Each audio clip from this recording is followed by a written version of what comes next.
हरि ओम तत्सत। संत कबीर वाणी। संत कबीर के प्रमाणिक ग्रंथ बीजक से लिए हुए यह पद और उसके बारे में ग्रुप डिस्कशन। लोगा तुम्ही मति के भोरा, जो पानी पानी मिले गयऊ, त्यो धुरी मिला कबीरा।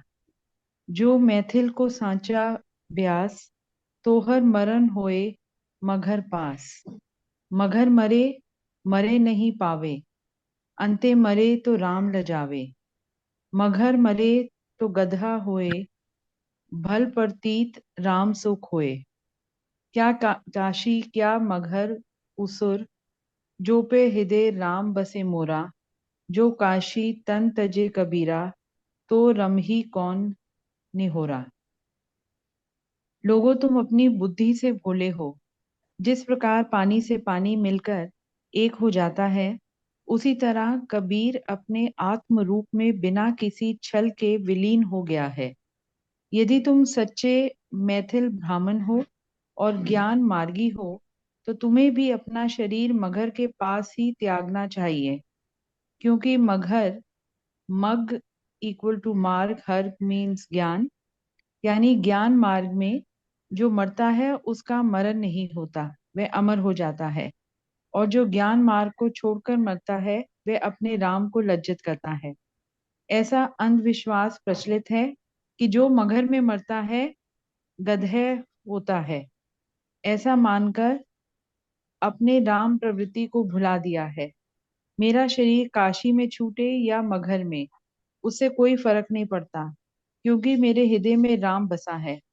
यदि मुक्ति के लिए कबीर काशी में शरीर छोड़ता है, तब राम भजन का क्या अर्थ रहा, यानी अच्छे कर्मों का क्या अर्थ रहा। वैसे तो सेल्फ, हाँ, मतलब उसमें खुद ही एक्सप्लेन हो गया। चलिए ये बोलेंगे, सिंह साहब आप बोलिए। हाँ जी, बिल्कुल सेल्फ एक्सप्लेन्ड है, पूरा क्लियर है इसमें।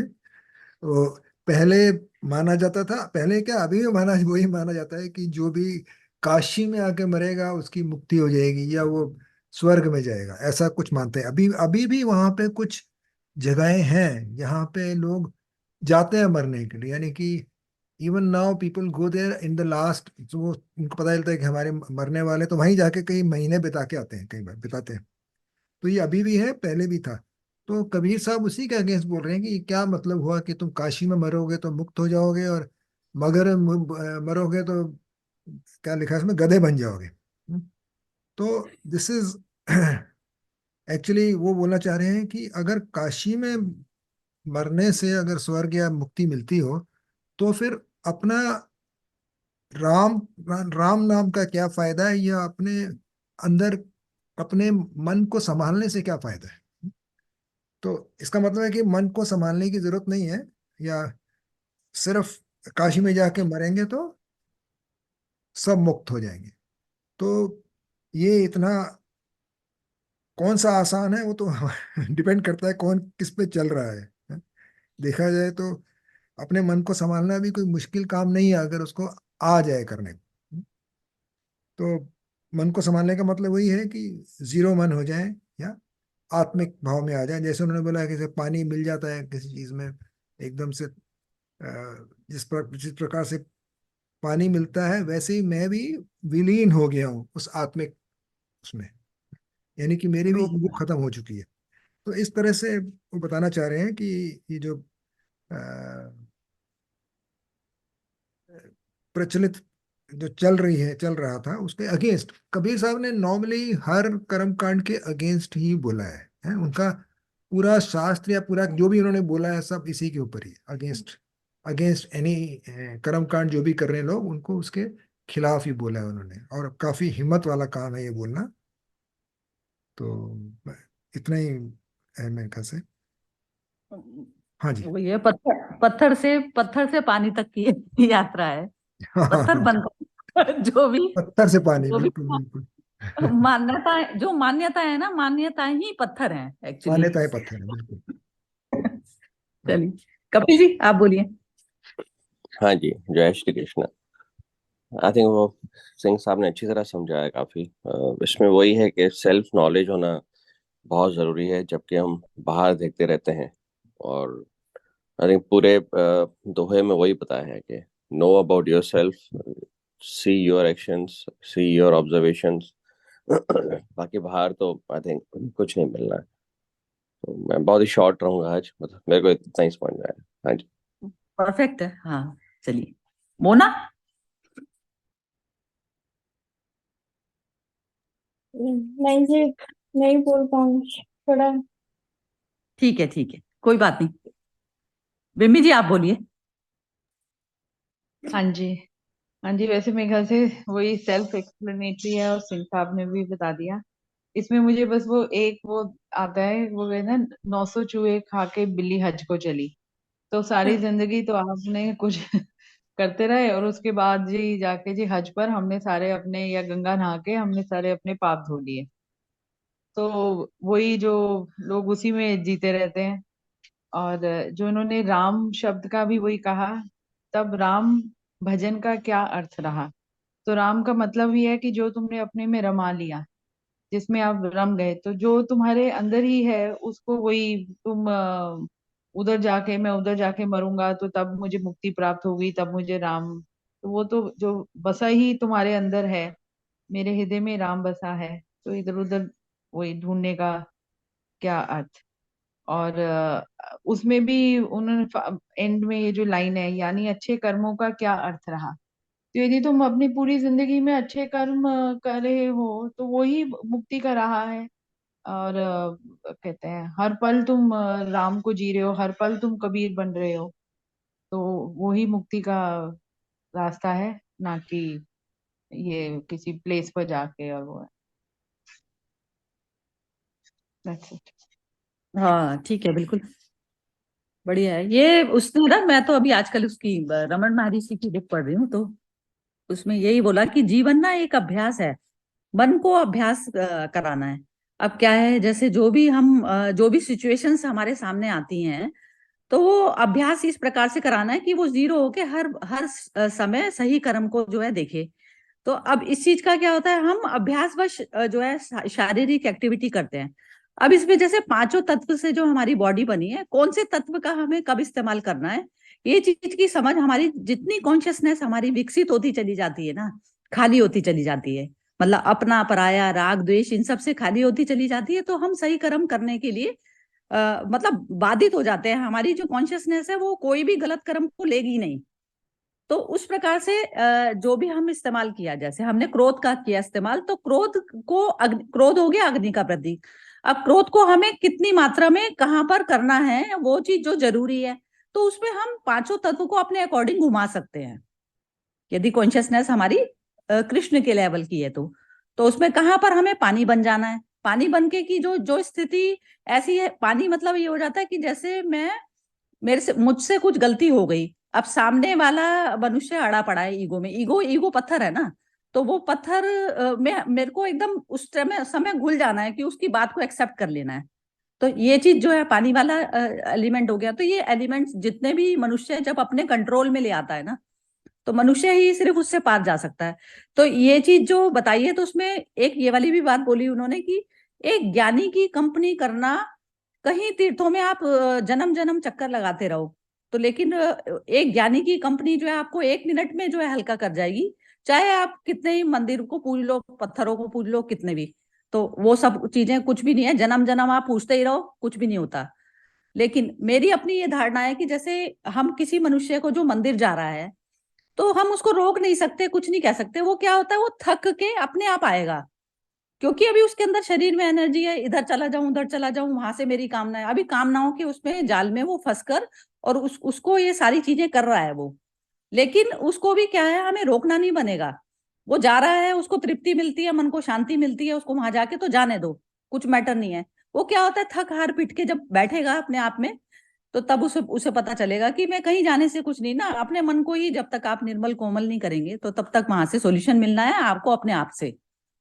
अब जो भी चीजें मैंने जो बाधाएं क्रिएट करी है वो मेरी है। तो उसमें ये बताया रमन महर्षि ने कि रूट कॉज आप जब जाएंगे ना, बिल्कुल रूट तक जाएंगे, तो रूट कॉज में अपने आप को ही पाएंगे, ये बताया। तो जब आप ही खुद ही बैठे हैं वहां, मतलब ईगो बैठी है, तो ईगो जब तक है तो तब तक आप ज्ञान में गए नहीं। तो बस यही है कि ईगो को डिसॉल्व करते हुए में जब हम कर्म करते हैं तो वो सही कर्म होता है, और वही सिर्फ एक रास्ता है परम तक का जाने का। तो परम का क्या होता है ना, कि जैसे इस क्षण मैंने चाहे इससे पहले में मैंने बहुत किए खराब कर्म, लेकिन इस समय यदि मेरी जागृति हो गई कि मैं शरीर भाव से हट गई, तो इस समय ही मेरा खत्म हो जाता है, उसी समय मेरा सारे बैगेज जो है ऑफलोड हो जाएंगे। तो ये चीज जो है ऐसा होता है। तो उसमें वो जब तक आपको अवेकनिंग नहीं हुई ना, तो अवेकनिंग इसी चीज को कहा जाता है कि आपको शरीर को एज ए इंस्ट्रूमेंट यूज कर रहे हो और उससे अलग हो गया। तो उस भाव तक जब तक हम नहीं गए, तो तब तक हमें बार बार योनि, ये जो जितनी भी 84 लाख योनियां बताई जाती हैं, तो उसमें जो है हमें भ्रमण करना ही पड़ेगा, क्योंकि वो हमने अपने आप को जाना नहीं है, पूरी तरह से पूर्ण जन्म नहीं हुआ हमारा, ये मतलब है। वैसे तो सभी ही लोगों ने काफी मतलब क्लैरिटी सभी को ही है। ये है कि चलो 10 मिनट के टाइम में मिलकर थोड़ा सा अपने आप की वो हो जाता है, फ्रेश हो जाता है इंसान। हाँ जी, हाँ जी, बिल्कुल सही बोला आप। पता तो सब एक्चुअली क्या है, जो ज्ञान में नहीं भी है ना, उसको भी पता तो सब कुछ होता है, पता सब कुछ होता है कि अंदर से आता है, लेकिन वो आदतों वश इतना ज्यादा बंधा होता है कि वो कर नहीं पाता। होता क्या है उसको पता है, लेकिन वो कामनावश और ग्रीड और फियर, डर और लालच और कामना, ये तीनों के चक्कर में फंसा होता है। तो वो उसको लगता है कि मुझे ये, इसके बिना और कुछ हो ही नहीं सकता है, यानी कि और कोई रास्ता ही नहीं है, जो कि प्रेम का रास्ता है। वो प्रेम का रास्ते को जब तक नहीं पकड़ेगा तब तक वो नहीं आ सकता। जैसे आपने बोला ना, इसको किसी को रोका नहीं जा सकता, तो रोक सकते ही नहीं हम, हमारे कहने से थोड़ी रुकेगा। तो अपने उसके अंदर से जब ये कामनाएं हटेंगी, डर हटेगा, लालच हटेगा, तो अपने आप ही आ जाएगा सही रास्ते पे। तो वो थोड़ा सा देखना है उसको, हमको कि कैसे इस रास्ते पे लाना है, ज्ञान के रास्ते से। तो वो एक हाँ, नहीं, इवन आई एग्री कि सबका मतलब वही है कि सब सब अपनी अपनी स्टेजेस पर हैं, हम्म, और सबका अपना अपना वो जर्नी है। पर ये जरूर हो जाता है कि यदि आपको अपनी यात्रा में कोई जैसे कोई ज्ञानी मिल गया, तो वो रास्ता थोड़ा छोटा हो जाता है। तो ये जरूर है, जैसे अब हम लोग सब जुड़ गए हैं, तो प्रॉब्लली हम जैसे अब अपने अपने अलग अलग कार्य होते हैं, तो हाँ तब भी, पर वो है कि चलो रोज वही जैसे हम 5-10 वही 15 मिनट करते हैं, तो हर बारी वो थोड़ा सा रिवाइवल रिविजिट करते हैं, हर बारी वो मतलब, तो उस पथ पर भी रहने का भी, यदि आपको साथ में थोड़े लोग लाइक माइंडेड मिल जाए, वो ज्ञानी लोगों से, रास्ता थोड़ा छोटा और आसान हो जाता है। मुझे तो ऐसा लगता पहले है कि ज्ञानी से मिलना कोई ऐसा नहीं हुआ कि कोई अपने कोइंसिडेंटली हो गया, कुछ हो गया। हमारे अंदर हम्म। से क्या निकल रहा है उसी हिसाब से हम उस डायरेक्शन में चल पड़ेंगे। यानी कि ज्ञानियों के पास हम तभी जाएंगे जो हमको ये इस चक्कर से बाहर निकलना है। नहीं तो बिल्कुल नहीं तो बिल्कुल हम 100%। जा ही नहीं सकते ज्ञानी के पास। तो हाँ, पर मुझे लगता है कि कई चीजें जैसे डेस्टिन, अब जैसे यही दिस थिंग ऑफ ये सुरेश जी से कनेक्ट होना, अब वो वही तो वैसे डेस्टिन्ड ही था कि वो मुझे वो एक पटेल जी मिले उसके अंदर, उन्होंने बताया, वैसे हो गया। तो मतलब हम गए नहीं वो जैसे ज्ञानी के वो पास, आपकी पर भावना वो थी ना, इसलिए रास्ता कनेक्ट बन हो गया ज्ञानी का। हाँ गए। हाँ, वो आपकी वही। आपकी भावना हाँ। थी इसलिए आप कनेक्ट हो गए। नहीं होती तो हम्म। नहीं हो सकते थे, फिर आप जाते ही नहीं थे, पूछते ही नहीं थे सुरेश जी को। अभी आपने इसलिए कनेक्ट हो गए क्योंकि आपकी भावना थी कि इस रास्ते पे मुझे चलना है। वो अंदर से आती की भावना, तो कुछ भी है सब अंदर से ही है। ये ना वो होता है, मैच्योरिटी लेवल का होता है, जैसे मैच्योर हो हम्म, गया ना, जो जो इंसान जितना मैच्योर होता चला गया, तो उसको सामने प्रकृति वैसी ही चीजें देती चली जाएगी, बिल्कुल उसकी वो करने। और लेकिन ये भी इसमें रमन महर्षि की बुक में ये भी था कि जैसे जो होना है ना कार्य, वो होके ही रहेगा, और जो नहीं होना, आपके कितनी ही कोशिश प्रयास कर लीजिए, आप नहीं होगा, नहीं वो होगा। नहीं होगी। अ, तो कौन इस सी बुक चीज पढ़ को रहे हैं तो, आप? इनकी कौन सी किताब पढ़ रहे हैं जरा वो एक बार उसका कुछ हाँ मैं कवर आपको कवर फोटो कवर का आप फोटो कवर का आप फोटो भेज देना ना ग्रुप में। हाँ, ये हमारे मेरी फैमिली में मेरी सिस्टर का बेटा है, उसने रमन महर्षि की, मतलब रमन महर्षि और परमहंस योगानंद जी हाँ की जी। योगानंद जी के तो से तो मैं कुछ खास इम्प्रेस नहीं हूँ, क्योंकि योगानंद जी तो वो खुद ही गए थे, रमन महर्षि के आश्रम में गए थे। या तो उनकी भी आपसी जो ज्ञान चर्चा हुई, तो बल्कि उनकी ऑटोबायोग्राफी की बुक बहुत फेमस होती है ना, मेरे ख्याल से शायद हाँ योगानंद जी की। हाँ, बिल्कुल तो वो बिल्कुल। हाँ उसकी मतलब बहुत यदि कोई फेमस है और इंसान, बहुत लोग हाँ। हाँ नहीं जी हाँ जी। बिल्कुल बेकार है, लेकिन बिल्कुल बेकार। मतलब आप यदि पढ़ना है तो सिर्फ रमन महर्षि ही, मुझे तो ऐसा लगा कि बस कृष्ण के लेवल पे जो बोला ना, तो सिर्फ रमन महर्षि ही पहुंचे वहां तक। मैं बाकी तो हाँ जी, रमन महर्षि की बात ही कुछ और है, मतलब बिल्कुल बिल्कुल वो बिल्कुल। बिल्कुल दूसरा कृष्ण के उसको कह लो, उनको वो कर लो, मतलब बिल्कुल एक हो गए जैसे वो था उनकी ना जो आदतें थी ना, तो वो आदतों का भी सब लिखा हुआ है उन्होंने, कि जैसे अपने आप में कुछ भी नहीं लेते थे, कुछ भी नहीं लेना हाथ पे, इवन पत्तल तक का भी इस्तेमाल नहीं करते थे, वो हाथ से खाना वाना खाते थे। लेकिन जो कोई आश्रम में आता था, जैसे कोई परेशान है या किसी की हेल्थ की कोई प्रॉब्लम है, तो उसको उसके पास में प्रॉपर जो चीजें जानी चाहिए वो चीजें वो अपने हाथ से खुद दिया करते थे। अपनी नहीं केयर करनी, अपने शरीर को नहीं लाए मन में बीच में, ना आपने उसको लाए। लेकिन उनका जो व्यवहार था ना, तो व्यवहार ऐसे बुद्ध पुरुष का जो व्यवहार है, वो चीज जैसे हमने अपनी मदर को भी देखी, तो ऐसी चीज मेरे को रमन महर्षि में लगी। हम्म। तो रमन महर्षि बिल्कुल इसी तरीके के थे, उन्होंने अपनी शरीर को ना अपने उसको प्रायोरिटी कहीं दी ही नहीं। उन्होंने जो है हर क्षण, जो भी कोई आया, गरीब अमीर आया, उनके यहाँ कोई वो नहीं था। मतलब जो गरीबी इंसान है ना, तो वो भी मतलब बिल्कुल वैसा ही पूजा जाता था उनके आश्रम में, जैसा एक किसी रिच इंसान को जो वो मिलता था। तो रिच इंसान को तो एक बार को वो छोड़ भी देते थे, लेकिन जो गरीब इंसान था तो उसकी तो प्रॉपर वो होती थी, उसकी केयर उनके आश्रम में।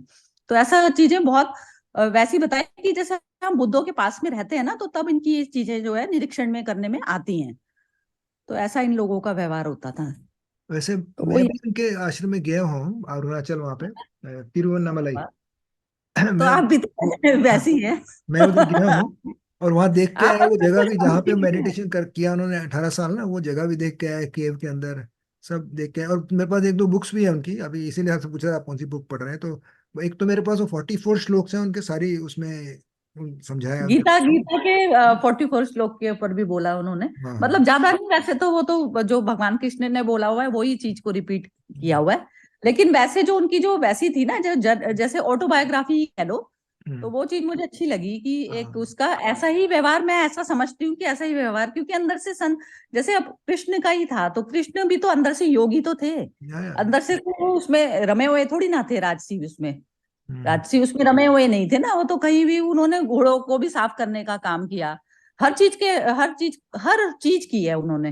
जो हम्म कृष्ण की भी आप उसमें लीलाओं में आप जाएंगे ना, तो लीला की तो वो अंदर से कहते हैं, जैसे गीता वाले तल पर जो मनुष्य जी रहा है ना, तो पहले गीता उनके मन में बसी है, फिर वो बाद में प्रकट हुई है।